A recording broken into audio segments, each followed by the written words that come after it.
Even if we signed the deal, which we couldn't do because a lot of people would not want to have anything to do with it, we took a big cloud off of the Middle East and off of Israel.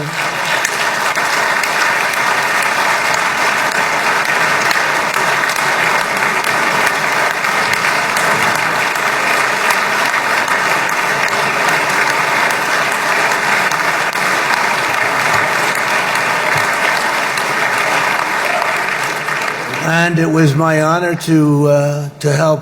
But isn't it true, though, that can you imagine the same, let's assume, Bibi, the same documents, we had everything the same, but you had somebody out there that was, in the opinion of everybody, all-powerful in the Middle East.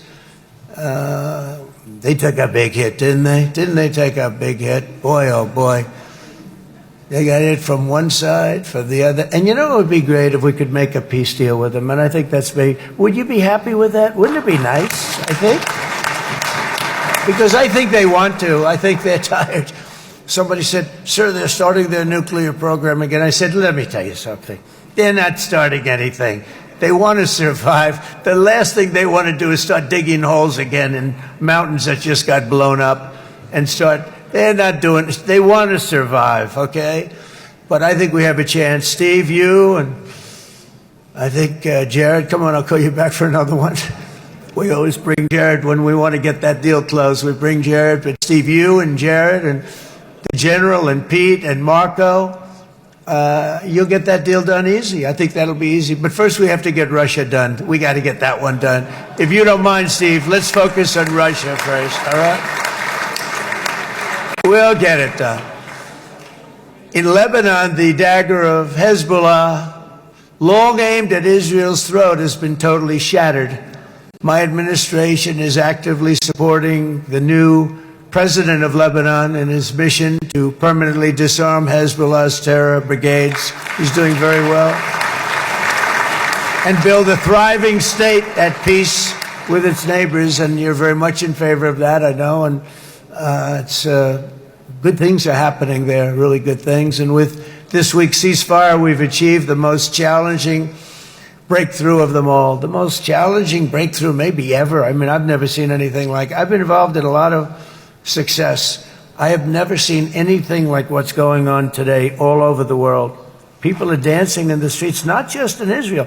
They're dancing in the streets of countries that would have never danced in the street about what's happening today. They're dancing in those streets. So this long and difficult war has now ended. You know, some people say 3,000 years, some people say 500 years, whatever it is. It's the granddaddy of them all. And in an unprecedented achievement, virtually the entire region has endorsed the plan that Gaza will be immediately demilitarized, that Hamas will be disarmed, and Israel's security will no longer be threatened in any way, shape, or form.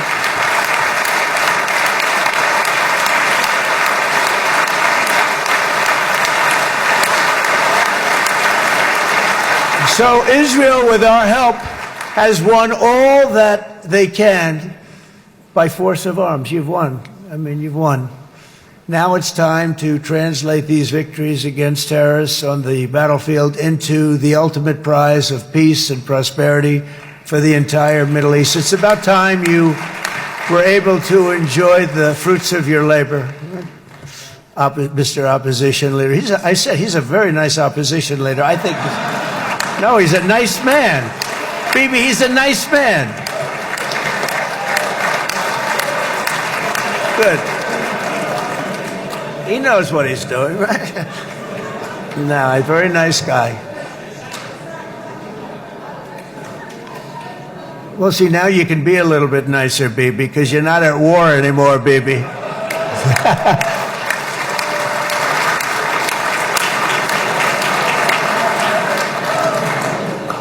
But only by embracing the opportunities of this moment can we achieve our goal of ensuring that the horrors of recent years will never happen again. You don't want to have to go through this again.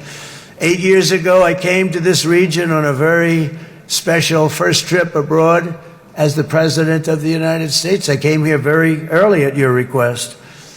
I addressed the leaders of the Arab and Muslim world gathered in Saudi Arabia and said that it was time to build a future free of the grip of extremism and terror. And interestingly, right now, as soon as I'm finished, I'm quite late. You've kept me quite late between opposition leaders and Bibi's brilliant but very long speech. I thought I was going to run up here, make a speech, and then head to Egypt. It didn't work out, though. And you made a pretty long one, too, Sarah.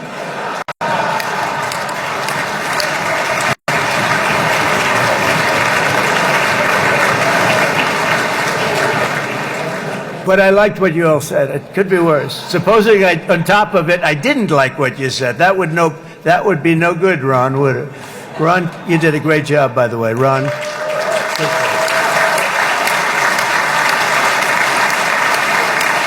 Yeah.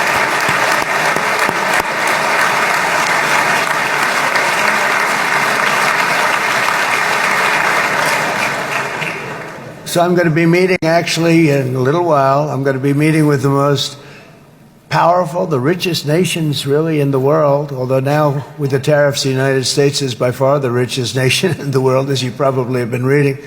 But the richest nations, most powerful nations, tremendous, headed by some tremendous people in many cases. Some cases I wouldn't say necessarily I would endorse.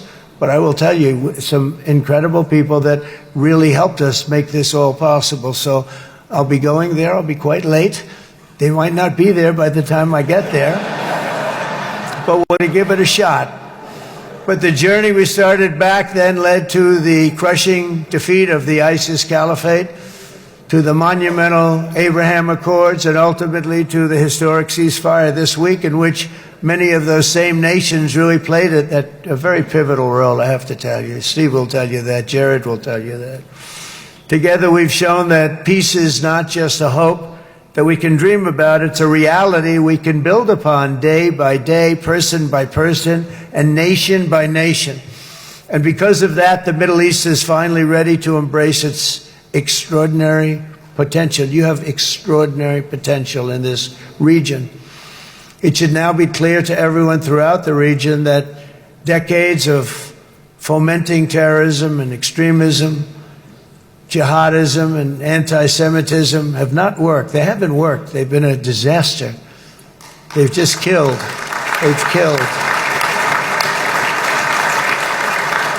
They've backfired completely and totally. They've just totally backfired. Everything that you thought, take it worst case, it's turned out to be worse than that. They have not worked. From Gaza to Iran, those bitter hatreds have delivered nothing but misery, suffering, failure, and death. They've served not to weaken Israel, but to annihilate the very forces that did the most to foment this hatred. And it's really, everybody that's tried it has become irrelevant. Meanwhile, we've seen those nations that set aside their differences, reached across ancient divides, and pursued engagement are now among the most successful in the region. They're getting along with Israel, and they're doing great.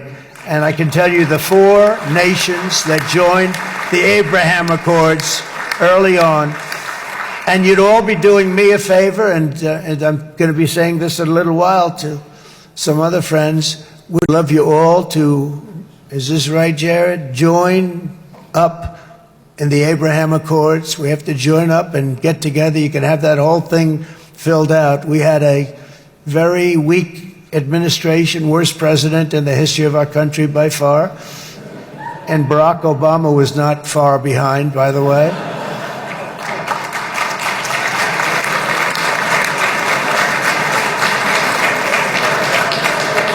And they did nothing with this incredible document, the Abraham Accords, but now you can fill them up. Now you have peace, you have people that really like Israel. I'll tell you what, and they like Israel a lot more today than they did even 5 weeks ago. You've made a lot of, you've come back. You've come back strong, because it was getting to be a little nasty out there in the world, and ultimately the world wins. You can't beat the world. I would say to Bibi, it's now time And he understood it better than anybody, because ultimately, you know, the world's a very big place.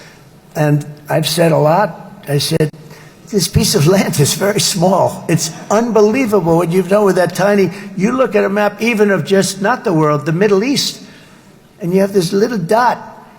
And think of what you've done. It's incredible. It's incredible.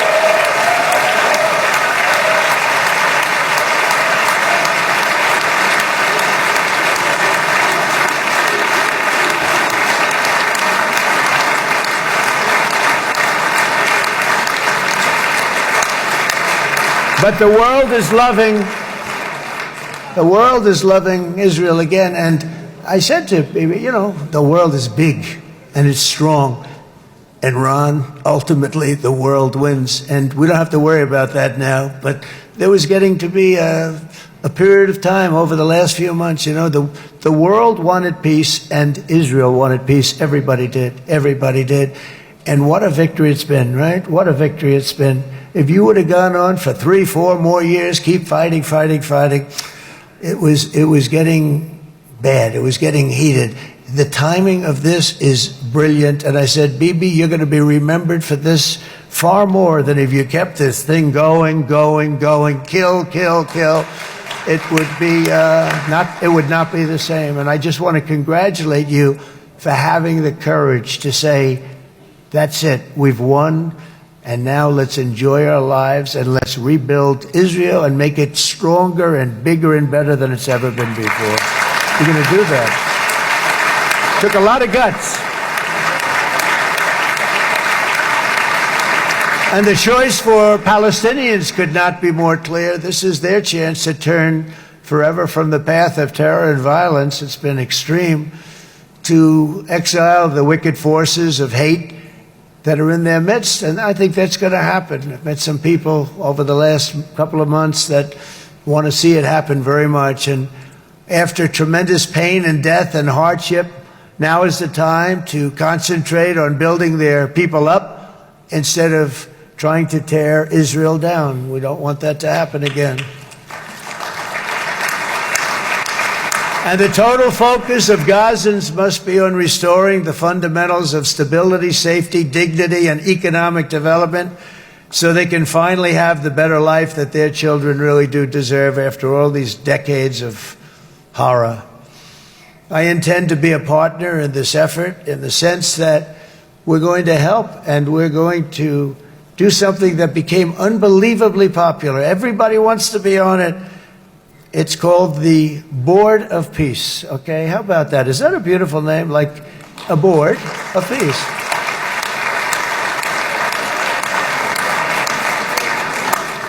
The only bad thing from my standpoint, every single nation involved has asked me to be the chair, and I'll tell you, I'm very busy.